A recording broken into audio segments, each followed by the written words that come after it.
오늘 중앙당직자 연석 최고의 날입니다. 중앙당직자 분들 되면 항상 감사를 드립니다. 2월 18일 박근혜 대통령 불법 이심 감금 정투쟁 1421일째입니다. 3월 1일이 가까워집니다. 대통령께서 병원에 나와 계시다가 다시 돌아가셨는데 날씨가 많이 추워지니까 참 마음이 아픕니다. 4년 지난 문재인 정권을 보면은 정말 무능하구나, 무책임하구나. 이 대한민국 자유민주주의 체제가 이렇게 약한가라는 의문을 가집니다. 우리가 참 많이 이 대한민국의 선배님들께서 일어난 자유민주주의 체제가 불과 4년 만에 이렇게 무너졌습니다. 정단지, 살포, 금지, 중국에 대한 삼불정책, 전작군 대수 시도, 사드 대체에 대한 비협조, 원전을 폐지하고 북한 원전 설립 기도, 한미훈련 축소 및 중단, 9.19 군사 합의, 신적폐, 소위 말하는 적폐청산이라는 국정농단, 검찰을 길들이기 위한 또 다른 공수처 설립, 북한 핵폐기에 관심 없고 북한 핵폐기 쇼를 하고 있는 안보쇼, 평창올림픽을 평양올림픽으로 만들어버린 통일쇼, 북한 인권법 무력화, 지소미아 폐지, 대북방송 폐지, 국방부의 적표기 폐지, 보훈처의 공산사회주의에 대한 70% 이상의 서운 전담, 남북연락사무소 폭파, 김명수 대법원장의 낭동, 대한민국 법관의 탄핵, 52시간 근로제 등을 비롯한 산업재해 보상법, 수없는 악법, 이것이 문재인 정권의 4년의 주소입니다. 이 건 하나하나가 모두가 탄핵감이고 이 건 하나하나가 모두가 감옥을 갈 수 있는 겁니다. 대한민국 국민들께서 이제 알량한 지식인들 믿지 마십시오. 자기 이익만을 챙기는 정치인들 믿지 마십시오. 박근혜 대통령을 선거 때만 파리하는 박근혜 대통령 파리들도 믿지 마십시오. 우리 공화당은 오로지 국민만 믿습니다. 국민께서 저항권을 발동해 주셔야 됩니다. 붉은 폭주의 열차를 막을 수 있는 것은 국민들밖에 없습니다. 우리도 많은 반성들을 하고 있습니다. 왜 우파들은 그렇게 분열해야 되는가?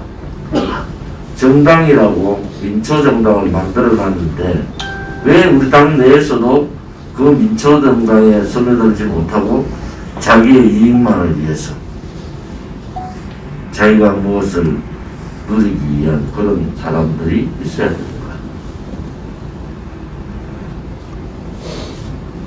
당대표로서 마음이 아픕니다. 용서하지 않겠습니다.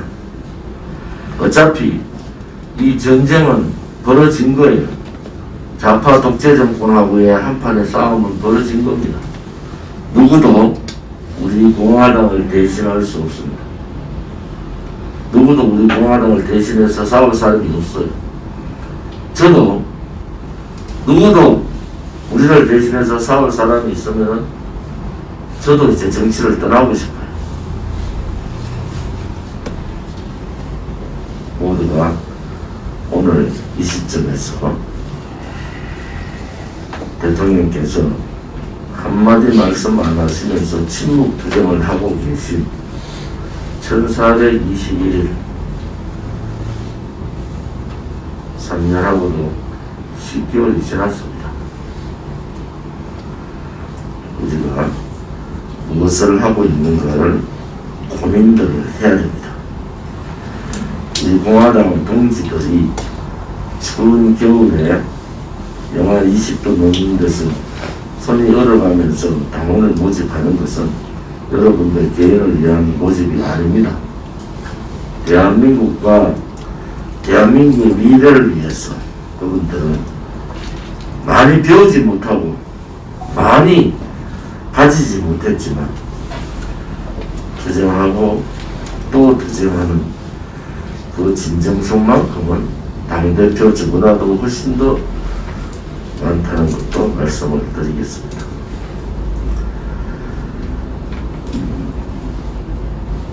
지금 고용 문제가 심각한 상태가 됐지 않습니까?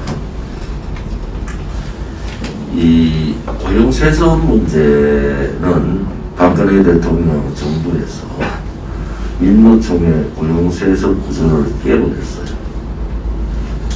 끝까지 버티는 20개 기업을 빼놓고는 110개의 고용세습 기업을 뺐는데 지금은 131개의 고용세습 기업 플러스 알파가 됐습니다.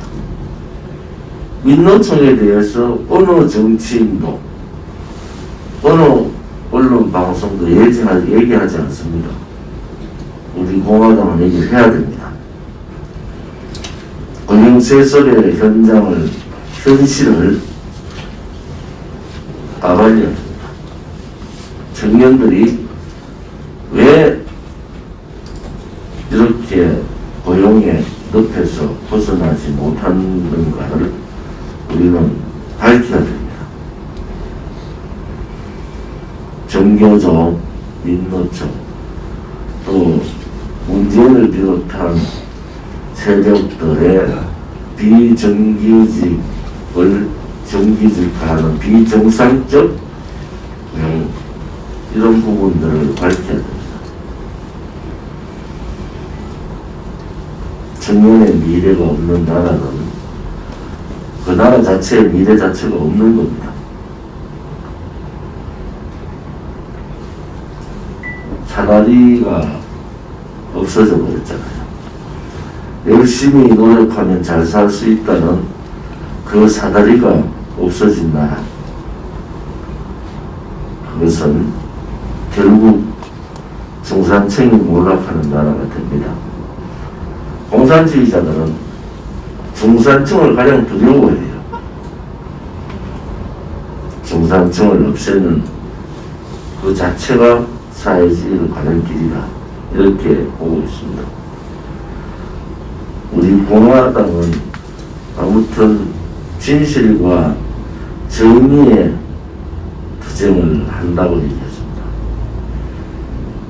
이제 우리 공화당에서 박근혜 대통령 탄핵 정부 2016년 10월부터 지금까지 박근혜 대통령에 대한 거짓, 선동, 업무, 기획, 대놓고 박근혜 대통령을 거짓말했던 사람들 한 사람 한 사람 고발 조치하겠습니다. 우리 공화당의 역할이라고 저는 봅니다. 불법 탄핵에 대한, 지금까지 자유민주주의 체제에 대한, 역사에 대한 반역자들에 대한 법정 투쟁을 하겠습니다. 우리 공화당 자체도 어렵습니다. 사실은 많이 어렵지만은 두 가지의 백서를 만들겠다고 국민께 선포를 했습니다. 하나는 거짓 불법 탄핵 백서, 밝혀진 페이지만, 밝혀진 내용의 장수만 45만 페이지, 밝혀지지 않은 게 15만 페이지입니다. 불법 탄핵 백서를 7월까지 만들겠습니다. 거기에 필요한 최고위원도 영입하고 변호사, 법조인들을 대거 영입하겠습니다. 또 형사재판 백서의 수십만 페이지도 저희들이 백서를 만들겠습니다. 이 거짓 불법의 두 가지 축은, 하나는 탄핵이고 죄 없는 대통령을 22년형을 때리는 형사재판입니다. 이 형사재판 내용들도 수십만 페이지가 됩니다. 이 두 가지 백서를 7월 말까지 우리 공화당은 준비를 하겠습니다. 대통령께서 그 전에 나오시기를 간절히 바랍니다. 대통령이 나오시든 또 대통령께서 더 힘들어 주시든 우리는 그 백서 준비를 완료하고 백서에서 나오는 우리가 알지 못하는 배신자들이 있습니다. 나라를 팔아먹은, 양심을 팔아먹은 배신자들이 있습니다. 대통령을 꽁꽁 묶어서 감옥 보낸 자들도 있습니다. 이제 우리 공화당의 역할이 무언가를 분명히 할 때가 된 것 같습니다. 대통령한테 거짓 불법 짓을 했던 자들, 그들에 대한 법적 조치와 또 탄핵 백서, 탄핵 과정에 나오는 60만 페이지에 되는 사건마다 배신자들이 나옵니다. 형사재판에 나오는 이 대한민국의 반역 행위를 한 사람들도 나옵니다. 우리 공화당은 그 사람들에 대한 단죄를 해야 됩니다. 그런 사람들 단죄를 하지 않고 대한민국을 그냥 그렇게 몰고 가서는 진실 정의의 투쟁은 없는 겁니다. 힘들어도 저를 비롯한 지도부뿐만 아니라 우리 중앙당직자, 또 시도당 위원장, 또 각 조직위원장, 서명대를 이끌고 계신 서명대 단장님들, 이름 하나 밝히지 않으면서 봉사하시는 분들, 그 피와 눈물이 이제 우리가 그런 반역 행위자들에 대한 단죄를 함으로써 역사를 바로 잡는, 거짓 탄핵을 바로 잡는 그런 역할을 우리 공화당밖에 할 수가 없습니다.